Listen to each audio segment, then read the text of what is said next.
Bonjour, bien je vous fais un court tutoriel pour vous expliquer comment utiliser le calculateur Excel pour vous permettre de constituer votre sac d'évacuation d'urgence dont le contenu a déjà été développé dans le memento de survie que vous avez déjà à votre disposition et téléchargeable. Bien, une fois que le fichier est ouvert, vous verrez qu'il n'y a qu'un seul onglet qui s'appelle sac BOB qui est décomposé en 20 parties distinctes. Je vais vous en expliquer une, vous donner quelques détails et ensuite vous comprendrez très aisément comment cela fonctionne. Donc les 20 parties, ça concerne les documents, le sac d'évacuation en lui-même, comment s'hydrater, se nourrir, faire cuire, faire du feu, se chauffer, s'éclairer, produire son électricité, s'habiller, se protéger de la météo, dormir, faire ses besoins, faire sa toilette, laver son linge, se déplacer, où aller, se soigner, communiquer et enfin une dernière partie concernant les divers.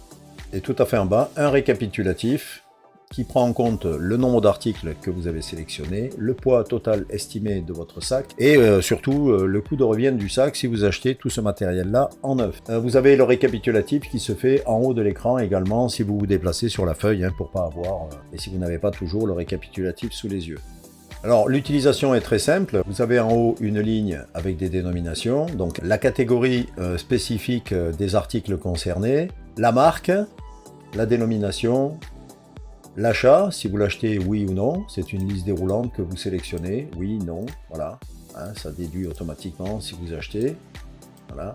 Le poids, le nombre que vous voulez mettre dans votre sac, il va vous calculer le poids total, vous indiquez le prix unitaire, il vous calcule le prix total. Ici, vous avez le lien en ligne de l'article.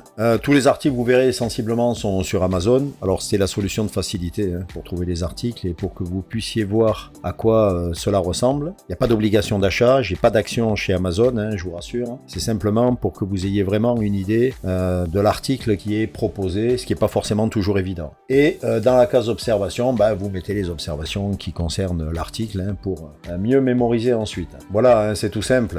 Les éléments concernant l'article, vous les trouvez sur la fiche produit. Si vous achetez sur Amazon, vous avez tous les éléments, le prix, le poids, l'encombrement, etc.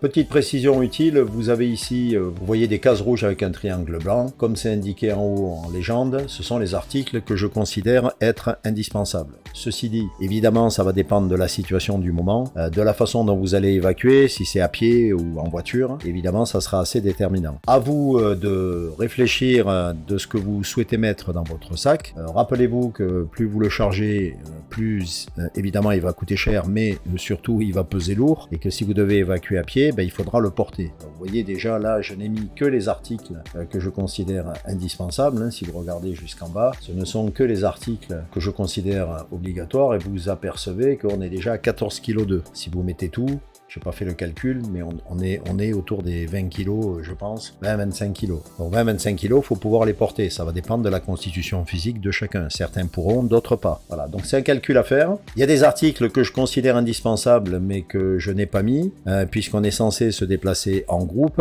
Certains articles seront utiles à l'ensemble du groupe et il ne sera pas nécessaire que chacun en ait. Par exemple, une pelle, une scie, une radio pour écouter les informations, qui peuvent être des articles utile à l'ensemble du groupe et qui n'est pas évidemment nécessaire que tout le monde transporte avec lui. Donc je n'ai mis vraiment que les choses essentielles pour 3 jours d'autonomie. Je vous suggère fortement de travailler ce fichier pour que vous puissiez mesurer ce que vous devez amener, combien ça va vous coûter, parce que ça a un coût, indiscutablement, et de façon à ce que dans une situation de paix qui rapidement peut se dégrader, voire devenir même très dégradée, vous ne soyez pas surpris et vous soyez en mesure de pouvoir évacuer la zone si le besoin s'en faisait sentir, avec un minimum de survie de 3 jours pour vous et vos proches, ce qui est quand même plutôt appréciable. Bien entendu, il est à souhaiter que la situation reste telle qu'elle est aujourd'hui et qu'elle ne se dégrade pas. Constituez votre sac, ça vous l'aurez toujours sous le coude et vous pourrez éventuellement vous en servir pour partir randonner en montagne au beau jour. Rien de tel que la vie au grand air. Voilà, j'espère que ce petit tutoriel vous rendra service et je vous remercie de votre attention.